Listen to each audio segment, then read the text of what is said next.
Assalamualaikum dear students. Today our topic is biological consequences of smoking, which is related to grade 10 and is first chapter of this grade. Dear students, पिछले lecture में हमने gaseous exchange in humans के बारे में discuss की थी, लेकिन आज हम biological consequences of smoking के बारे में हम डिस्कस करेंगे. ठीक है. अच्छा, ये हमारे पास एक सिगरेट है. आप इसमें देख सकते हैं कि कितना पॉइजनस केमिकल्स इसमें पाए जाते हैं. ठीक है, जिसमें टार आता है. ठीक है, कार्बन मोनोऑक्साइड भी मौजूद होता है, मिथेनॉल भी है, मीथेन भी है. ठीक है, स्टेरिक एसिड भी है, निकोटीन भी है. ठीक है, टॉल्यूइन. ये सारे जो केमिकल्स आपको नज़र आता है ये एक सिगरेट में मौजूद होते हैं. ठीक है, तो हम एक एक के बारे में यहाँ पर डिस्कस करेंगे. ठीक है. अच्छा, तो एक टोबैको स्मोक में तकरीबन 4000 केमिकल्स जो है वो पाए जाते हैं, जो कि बहुत ख़तरनाक है. जिसमें तकरीबन 69 ऐसे केमिकल्स हैं जिसे हम कार्सिनोजेंस कहते हैं. ठीक है, कार्सिनोजेंस वो एजेंट्स होते हैं जो कैंसर काज करते हैं. ठीक है, तो इसमें 4000 में तकरीबन 69 जो है ये ऐसे डिस्कवर हुए हैं कि ये हमारे पास क्या है, कार्सिनोजेन है जो कैंसर काज करता है. ठीक है. अच्छा, सबसे पहले हम टार के बारे में डिस्कस करेंगे कि ये हमारे पास major constituent of tobacco smoke है. ठीक है, ये भी कार्सिनोजेन है जो हमारे पास कैंसर जो है वो काज करता है, और ज़्यादा जो है हमारे पास ट्यूमर्स जो होती है उसको भी काज करती है. ठीक है, वो भी बॉडी में इसकी वजह से बन जाती है. ठीक है, तो ये सॉलिड फॉर्म में अगर आप इस पिक्चर में देखें, ये जो नज़र आती है ये हमारे पास क्या है, ये टार है. ठीक है, ये एक्सपेरिमेंट के दौरान इसको यूज़ किया है सिगरेट को, और इससे इसको निकाला है. ठीक है, तो इस टार को आप इस डायग्राम में देखें कि ये कॉटन को इस तरह का हाल करता है, तो हमारे लंग्स का क्या हाल करेगा जो हम इसको यूज़ करते हैं सिगरेट्स को. ठीक है, तो इसकी वजह से स्मोकर्स जो है इसकी दांत और फिंगर्स जो होते हैं उसको ख़राब करते हैं, स्टेंस करते हैं. ठीक है, और हमारे लंग टिश्यूज को भी ख़राब करते हैं. ठीक है, और ये हमारे पास म्यूकस और फ्लैम जो है इसको भी इससे ज़्यादा करती है हमारे बॉडी में. ठीक है, हमारे लंग्स में. इसके बाद आता है निकोटीन.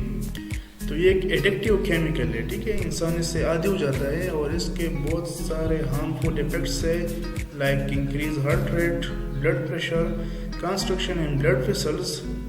जो खून की नाली होती है ना, ब्लड वेसल्स जो इसको कहते हैं, उसमें रुकावट बन जाती है. इसमें ट्रांसपोर्टेशन जो है वो सही तरीके से नहीं होती. ठीक है, मसल्स डैमेज भी होता है इससे, डिस्टर्बेंस इन हार्मोनल सिस्टम भी होता है, मेटाबॉलिज्म जो है उसमें भी डिस्टर्बेंस होता है, प्लेटलेट्स जो हमारे एक ब्लड की जो टाइप है ना उसकी भी स्टिकनेस होती है, और कोरोनरी डिजीज़, हार्ट प्रॉब्लम जो हम इसको कहते हैं वो भी इससे होता है, जो जिससे हार्ट अटैक वगैरह जो है वो काज होता है. तो ये सारे जो है इस निकोटीन की साइड इफ़ेक्ट्स है. ठीक है.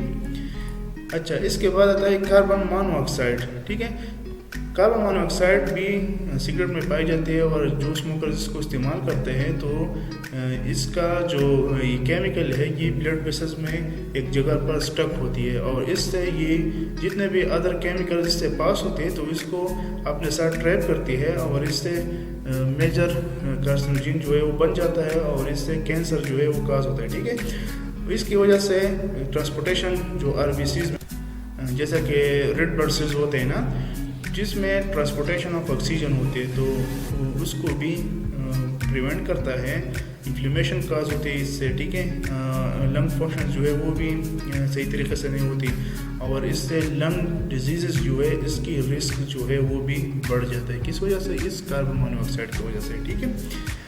अच्छा, इसके बाद आता है बेंजीन. ये भी मेजर कंपोनेंट है सिगरेट का. ठीक है, और ये भी कार्सिनोजेन है, हमारे पास कैंसर जो है वो काज करता है. फॉर एग्जांपल ल्यूकीमिया, ये भी एक टाइप ऑफ ब्लड कैंसर है. तो इस बेंजीन की वजह से ये ल्यूकीमिया जो है वो काज होता है. ठीक है. फॉर्मल्डिहाइड, ये भी सिगरेट में मौजूद होते हैं. ठीक है, ये भी कैंसर जो है वो काज करता है.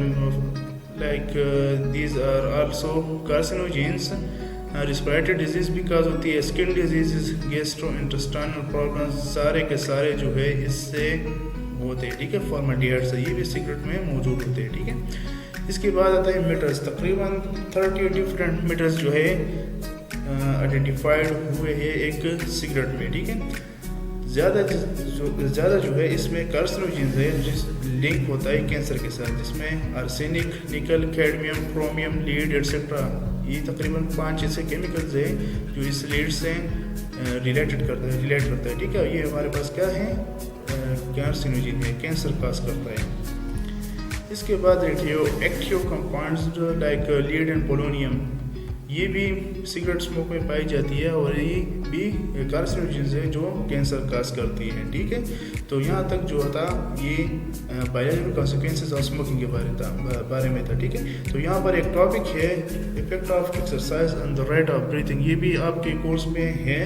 तो यहाँ पर मैं डिस्कस करूँ कि ब्रीथिंग रेट जो है ये एक्सरसाइज के दौरान क्यों बढ़ जाता है, ठीक है। तो रेस्ट कंडीशन में, ठीक है, जो इसका रेट है वो है 15 to 20 टाइम्स पर मिनट, ठीक है।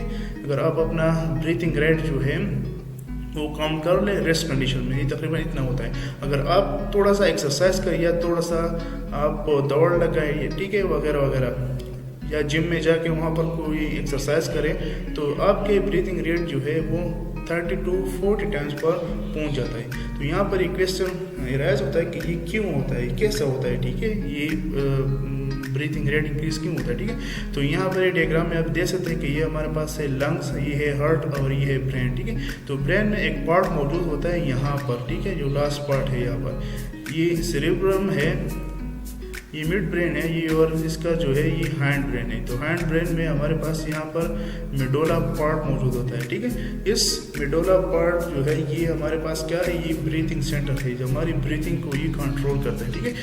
अच्छा, एक्सरसाइज के दौरान क्या होता है, जो बंदा एक्सरसाइज करता है उसको एनर्जी की ज़रूरत होती है, ठीक है। तो हमारे मसल्स में फूड मॉलिक्यूल्स जो है इसमें रिस्पिरेशन प्रोसेस शुरू होता है और रिस्पिरेशन प्रोसेस के प्रोडक्ट्स एटीपी एनर्जी होती है और इसके साथ साथ कार्बन डाइऑक्साइड होता है, ठीक है। तो ये कार्बन डाइऑक्साइड हमारे ब्लड में ज़्यादा हो जाता है। जब ये ज़्यादा होता है और ये यहाँ के मेडुला पार्ट से पास होता है तो ये इसको डिटेक्ट करता है कि ब्लड में कार्बन डाइऑक्साइड जो है वो इसका लेवल जो है वो इंक्रीज हुआ है, ठीक है। तो ये मेडुला ब्रेन जो है वो डायरेक्टली मैसेज करता है इस लंग्स के इंटरकॉस्टल मसल्स को और इस डायफ्राम को कि इसको एक मैसेज मिल जाता है कि जल्दी जल्दी कंट्रैक्शन और रिलैक्सेशन जो है वो शुरू करें, रिब मसल्स एंड डायफ्राम, ये दोनों, ठीक है। तो कंट्रैक्शन रिलैक्सेशन से ब्रीथिंग रेट जो है वो इंक्रीज होता है, जिसमें इनहेलेशन ऑफ ऑक्सीजन ज़्यादा होता है। अगर ये प्रोसेस शुरू होता है, कार्बन डाइऑक्साइड ज़्यादा होता है तो वहाँ पे ऑक्सीजन की ज़रूरत ज़्यादा होती है। तो इस वजह से इनहेलेशन ऑफ ऑक्सीजन ज़्यादा होता है और ब्लड में ऑक्सीजन ज़्यादा हो जाता है और वहाँ पर मसल्स को इस हार्ट के ज़रिए जो है वो पंप होता है, ठीक है। एक सारा जो है ये एक साइकिल है, ये एक दूसरे के साथ कनेक्टेड है, ठीक है। तो इस वजह से मसल्स को ऑक्सीजन पहुंच जाता है और कार्बन डाइऑक्साइड जो है वो जल्दी जल्दी बाहर जो है वो निकल जाता है, ठीक है। तो इस वजह से हमारी ब्रीथिंग रेट जो है वो इंक्रीज होती है, ठीक है। समझ आ रही है? तो यहाँ तक तो हमने पढ़ी। अब आपका टाइम है कि आपने इस लेक्चर में आपका कॉन्सेप्ट जो है वो कितना क्लियर हुआ, ठीक है। तो ये कुछ क्वेश्चंस हैं, आप इसको गौर से देखें, ठीक है, और इसको फिर लिखें। अगर कोई मसला आपको आ रहा है तो आप ऐसा करें कि हमारे लेक्चर को दोबारा जो है वो सुनने गौर से, ठीक है, और इन सवालों का फिर जवाब दें।